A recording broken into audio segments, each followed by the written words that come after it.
Two chemists got this sauce wrong and left it in a cellar. The same recipe now sells in 130 countries. Look at that opening. It is narrow on purpose. Everything in the bottle is too strong to pour. Read the ingredients and one word stops you. Anchovies. There are salted fish in the thing you shake over a steak. It is the reason this bottle is not vegetarian, and almost nobody knows that. And here is the strange part. Nobody invented this.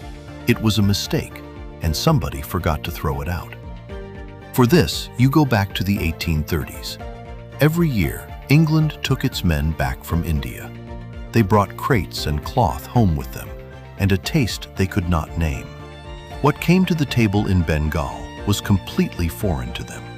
Fermented fish, sour tamarind, roasted spice, hot and salty and sharp. English cooking had no answer to that taste at all. The thing giving that sourness is tamarind, a brittle shell with a sticky paste inside it. The empire could load spice onto a ship. It could not load a kitchen. The men who came home were looking for something they had lived with for years, and no shelf in London held it. And a request like that arrived on the counter of a chemist shop in the town of Worcester. "Can you make me this?" He brought the recipe with him, written out on one sheet of paper. Two partners ran that shop, Leah and Perrins. They had formed the partnership in 1823, and their catalog ran to more than 300 items. They sold medicine, but they sold spice too. They followed the recipe. They kept a batch back for themselves. Then they tasted it. By every account, what came out was undrinkable. They had followed the instructions exactly, which only made it worse. But they did not pour it away. A chemist never pours anything away. The cask went down to the cellar. According to the popular story, the recipe came from the governor of Bengal. But the company's own archivist found no record that he was ever in India. The best-known part is the weakest part. The firmest evidence is a newspaper advertisement from 1840. The date on the bottle today is 5 years older. The company itself has said that none of the legends has ever been the right one. Back to the stove for a moment. The commonest mistake with this bottle is treating it as a table sauce, something you shake over a finished plate. It is not a sauce. It is a dial. Here is why. 4 things are in there at once: salt, acid, sugar, and the depth the fish brings. That last one does not add to the others, it multiplies them. We saw this with garum. You can do this tonight. Lift the meat out, leave the pan on the heat. 1 spoon of vinegar, 1 teaspoon of this sauce, a pinch of sugar, a knob of butter. Stir for 60 seconds. And where it truly earns its keep is not meat. Lentils, mushrooms, tomato, cheese on toast. It gives meatless things a body they never had. That cask stood in the cellar for 18 months. Nobody went down. Nobody stirred it. But something was happening inside. Salt and vinegar stood guard while the fish's own enzymes took its flesh apart. In soy sauce, a mold did this work. Here, the fish digested itself. Nobody was working. No recipe was being followed. The only laborer in those 18 months was time, and time charged nothing. Eventually, somebody went down, probably to empty the cask out and reclaim it. They pulled the bung, put a finger in, and tasted. What had been undrinkable 18 months earlier was now very good indeed. They began selling it in 1837. They had no other containers, so they used their own medicine bottles.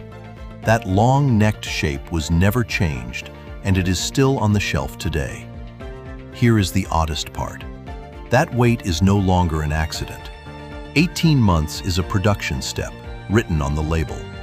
The neglect became the method. It is not the longest weight in that bottle. Now cut that cask open. Salted fish at the bottom, vinegar above it. Above that, molasses, onion, and garlic. And one substance moves through every layer and holds the whole thing together. Acid. But here is the thing. The ingredients wait years before they ever meet. Onions sit in vinegar for months, garlic for longer, the fish in salt longest of all. They were all old before the cask, and those ingredients do not come from one place. Tamarind from Asia, molasses from the Sugar Islands, fish from the Mediterranean, vinegar from English barley. This bottle is not a recipe. It is a supply map. The fish part is still done by hand. Anchovies are layered between beds of salt and left in sealed drums for 2 years or more. Nothing about the method has changed. The vinegar is not there for flavor. It is a guard.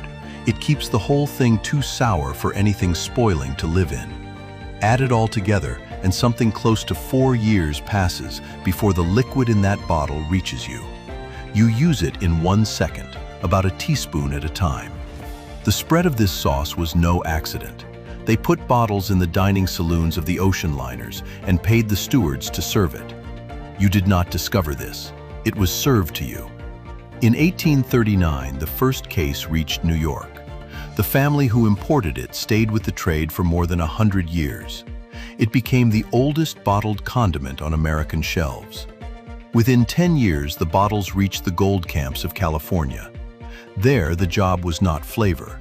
It was hiding how old the meat was, and men paid well for that.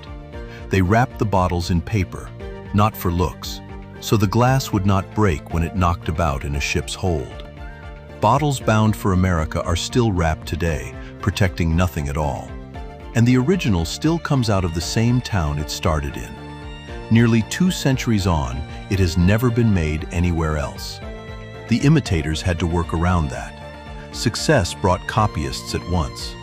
The same bottle shape, the same orange label, the same name. In 1874, 4 men stood trial in Melbourne for selling bottles with a forged mark on them. In 1876, the High Court ruled on the name. Worcestershire was not a brand, it was a kind of thing. Nobody could own it. They had lost the name of their own invention. The only thing they were allowed to own was a signature. From 1874, they printed their own handwriting across every label, with a warning beneath it. Without this signature, none is genuine. In 1906, they tried once more against a rival maker, and lost again. The court decided that anyone could use the name. Only they could call theirs original and genuine. A word became so successful that it stopped belonging to anyone. That is the strangest prize a brand can win. One more thing, and it is the best-known use of this bottle. The common story says a barman in Paris mixed vodka with tomato juice in 1921. 2 ingredients and nothing else. 13 years later, the same man was in a New York hotel bar. Guests called it bland. Not unsalted, bland. Those are different problems, and salt fixes only one. This is the bottle he reached for. By his account, he covered the bottom of the shaker with salt, pepper, and cayenne, then a layer of this sauce, and only then the lemon, vodka, and tomato. The order is the trick. Heavy first, liquid last, or you find the sauce sitting at the bottom of your glass. And a bottle used by the drop was making somebody extraordinarily rich. The shop was not enough. In 1897, they bought land from the railway company and built a factory hard against the rails with its own sidings. The sauce now left town by goods train. That factory is still there. And if you walked past it today, the street would still smell the same. The grandson of one of the 2 men took over the business. His name was Charles Dyson Perrins. He inherited the money from a sauce, and he did things with it that nobody expected. He bought a failing porcelain works out of his own pocket and kept it alive. He collected medieval manuscripts. A hospital, a school, and a grammar school hall all came out of sauce money. In 1964, the factory burned. The roof and the clock tower were gone. Production restarted 10 days later. 10 days. But the thing that money bought, which outlived all the rest, was not a sauce, and it was not in Worcester. It was a building in Oxford, and what happened inside it saved lives. In 1916, Oxford opened its organic chemistry laboratory. The building cost £20,000. The first 5,000 came from the sauce heir. When the money ran short, he put in 25,000 more. Back then, there was only one way to learn the shape of a molecule. Break it. Split it into fragments. Identify each fragment. Then rebuild the whole in your head. To see it, you destroyed it. In 1930, Robert Robinson took over. He would win the Nobel Prize 17 years later. A student called the place a League of Nations. Then the war came, and Oxford went after penicillin. The first to propose the correct shape of the molecule was a young researcher who learned his chemistry in that building. A mold again. An accident again. And the man who ran the laboratory refused that shape. He argued for a different structure of his own and defended it hard. He was the best of his generation, and this time he was wrong. What ended the argument was not an argument. They put an X-ray through a crystal and read the shape from the scattered pattern. Dorothy Hodgkin was right. We had seen a thing without breaking it. Now back to the bottle, because it had a secret, and the secret was soy sauce. It was in there from the beginning, and it never once appeared on the label. In the Second World War, soy sauce became impossible to get. They put in hydrolyzed vegetable protein instead. Boiled in acid, neutralized, finished in days. The shortcut moved straight into the bottle in your cupboard.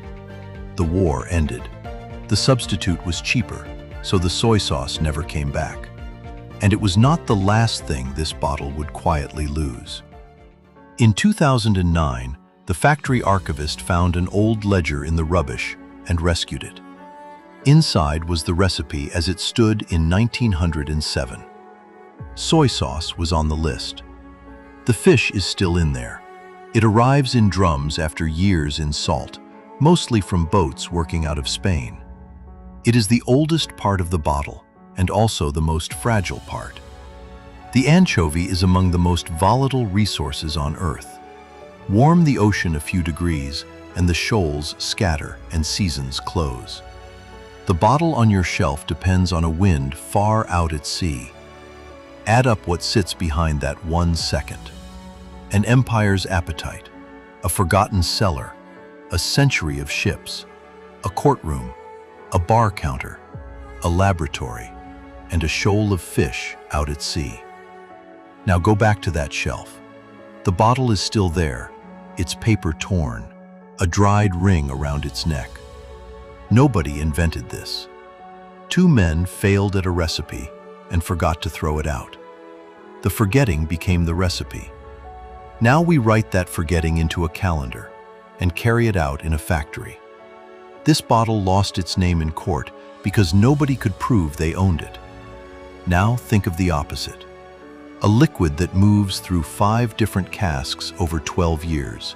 Its name locked down tight by law. And most bottles on the shelf are an imitation the law never touched. If you want to keep following where these small things lead, stay close.